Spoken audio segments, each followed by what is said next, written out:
अस्सलामु अलैकुम वरहमतुल्लाहि वबरकातुहू। सैदना उमर बिन ख़त्ताब रज़ी अल्लाह अन्हु मुसलमानों के दूसरे खलीफा हैं। अल्हम्दुलिल्लाह पिछली किस्त के अंदर मैंने उनके फ़ज़ाइल तफसील के साथ बयान किए हैं। कुरान करीम के अंदर जो सहाबा किराम के फ़ज़ाइल उमूमी तौर पर जो बयान हुए हैं, सैदना उमर बिन ख़त्ताब रज़ी अल्लाह अन्हु उनके अंदर शामिल हैं। जैसे सुलह हुदैबिया के मौके पर कुरान करीम की आयत नाज़िल हुई, इसी तरह सूरह तौबा की आयत वस्साबिकूनल अव्वलून मिनल मुहाजिरीन वल अंसार, इन तमाम आयात के अंदर सैदना उमर बिन ख़त्ताब रज़ी अल्लाह अन्हु भी शामिल हैं।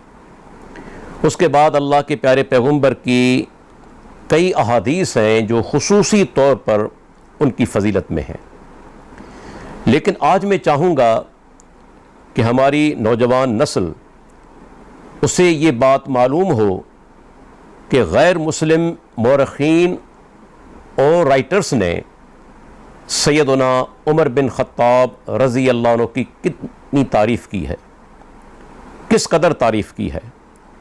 सबसे पहले मेरे पास ये किताब मौजूद है जो कि 1978 के अंदर लिखी गई, माइकल एच हार्ट द 100।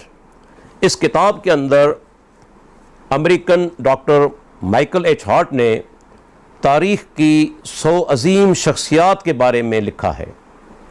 आपको मालूम होगा कि इसमें पहला नंबर उसने अल्लाह के प्यारे पैगम्बर मोहम्मद रसूलुल्लाह सल्लल्लाहु अलैहि वसल्लम को दिया है।